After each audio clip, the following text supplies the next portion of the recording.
Joe Rosanel with the front line with Joe and Joe. Once again, let us go into the breach. Danielle Smith opines on sustainable energy goals. She says we are not going to harm Albertans because we're trying to achieve some target pulled out of the sky by someone who doesn't even understand the electricity grid in Alberta. We have to get real here. That person who's pulling targets out of the sky is Al Gore. Al Gore. They worship the climate. It's their religion, and they're crushing people. Danielle Smith gets it. Look at this picture. Look at Justin with his flannel shirt, pretending like he's actually a real human being.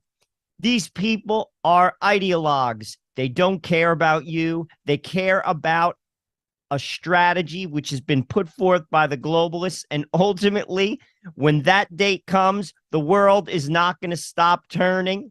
And who's going to stop turning? You, because you'll be eating bugs. Bugs are bad. So is cow poop. It's bad. It's bad for the environment. Albertans say the energy strategy is unconstitutional. What does that have to do with anything? Progressives don't care about the Constitution. Play the clip. Earlier today, the federal government released the draft Clean Electricity Regulations. We will be doing detailed analysis in the months ahead. However, one thing is clear. The draft regulations are unconstitutional, irresponsible, unrealistic, and would make life less affordable for Albertans and Canadians. They will not be implemented in our province, period. They can't. We are beginning our talks with the federal government, and if we can't get alignment, Alberta will chart its own path to ensure we have reliable and affordable electricity for the people we serve. This means making sure we have adequate natural gas baseload and incentivizing CCUS-abated natural gas generation, small modular reactors, hydrogen, and a sustainable amount of wind, solar, and other renewables to drive down electricity costs.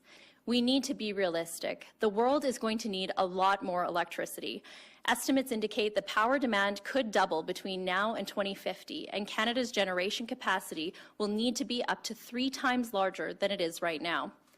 Instead, we've seen the federal government put ideology before common sense, affordability, and reliability once again. What was released today is a bait and switch, pretending to allow natural gas to continue while creating conditions where plants are forced to power down. In the dead of winter or the middle of summer, Albertans need natural gas to keep our grid running, keep families from freezing, to turn the lights on, to run air conditioning and businesses operating.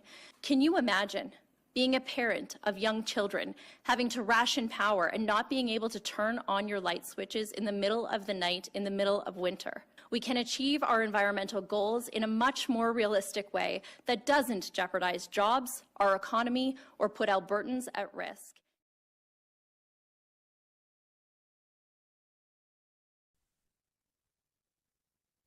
No kidding. Common sense.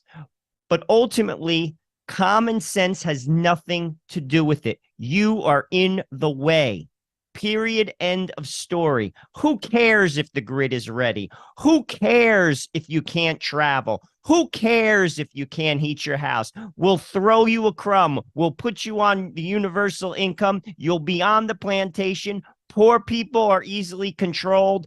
And then, and only then, will the elites be cemented in their position, and you will be eating bugs. Once again, I'll say it again. Bugs are bad. Hey Canada, show the country that you stand for freedom with one of these hats from our store. Your purchase supports this channel.